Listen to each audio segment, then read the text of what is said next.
Conseil des ministres a repris aujourd'hui, sous la présidence de son Excellence Sonkoro Christian Marc Kaboré. Le président du FASO donc, a demandé une minute de silence au Conseil en mémoire donc, du président de l'Assemblée nationale, son Excellence Salifou Diallo.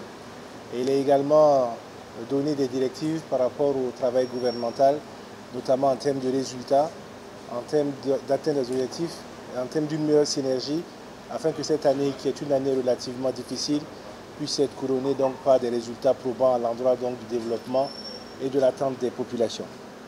Un certain nombre de dossiers ont été donc étudiés. Je voudrais vous en faire le résumé de quelques-uns.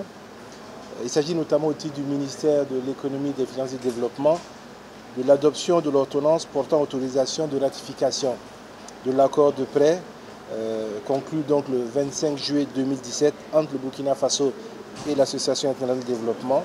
Ce prêt, qui est de 36 milliards de francs CFA, doit servir essentiellement au projet d'appui de développement du secteur de l'élevage au Burkina Faso, PADELBF.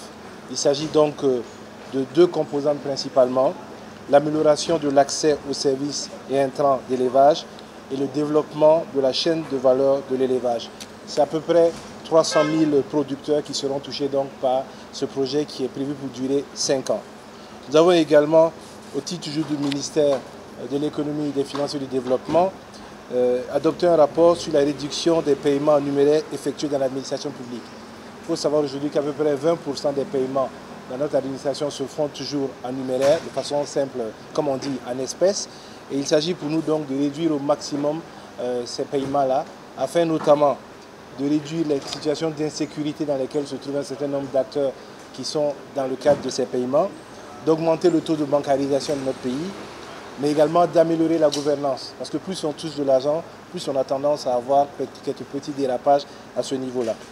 Au niveau du MENA, donc, nous avons également fait l'approbation des résultats d'appel d'offres ouverts sur la construction de 394 blocs de 2 salles de classe dans les 13 régions du Burkina. C'est 44 lots d'un montant de 6 milliards 354 millions 566 662 francs CFA. Les délais d'exécution vont donc de 4 à 5 mois selon donc le nombre de classes, selon le nombre de lois accordées aux entreprises. Et nous avons donc, pour terminer, finalisé le projet de loi fixant les règles d'établissement, de délivrance et de validité des permis de conduire au Burkina Faso. Il y a des lois qui existent, mais nous avons donc ambition d'introduire ce projet de loi à la session de notre Assemblée, afin donc de tenir compte de l'évolution institutionnelle, de la nécessité donc d'adapter nos textes au contenu communautaire, des nouveaux formats, de mieux catégoriser les permis, mais surtout donc d'avoir une limitation pour ce qui est de la durée des permis. Avant, les permis étaient donnés de façon donc ad vitam aeternam, alors que les personnes ont un certain nombre de transformations en cycle de vie. Il faudrait donc adapter les permis à cette réalité-là. Au titre du ministère du développement de l'économie numérique et des postes, nous avons donc approuvé les résultats de la demande de proposition pour le recrutement d'un cabinet de consultants en ce qui concerne donc le suivi-contrôle de la réalisation du réseau backbone national en fibre optique. Le Conseil a adopté un rapport pour permettre la réalisation de travaux confortatifs pour la finition des travaux du barrage de Samandini.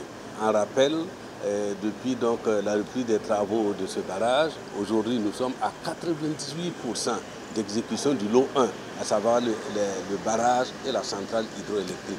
Nous sommes à plus de 70% donc de la mise en œuvre du PGS, parce que là c'était vraiment le point d'achoppement, c'est pratiquement réglé.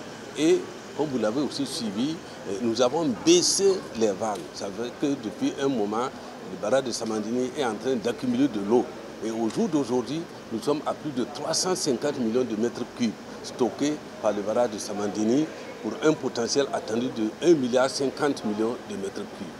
Nous allons bientôt commencer aussi à exploiter le potentiel hydroélectrique. Ça veut dire que dès que les turbines vont arriver, peut-être qu'en fonction du niveau d'eau qui sera atteint dans le barrage, il faut un niveau d'immersion de ces turbines, on va commencer à turbiner et à produire l'énergie. Le plan d'eau est là, nécessairement ça commence à produire du poisson, nécessairement il va falloir commencer à regarder les aspects environnementaux et bientôt on va commencer aussi l'implantation de la zone agro-industrielle pour la production et la valorisation de ce potentiel hydroélectrique à l'ouest de notre pays.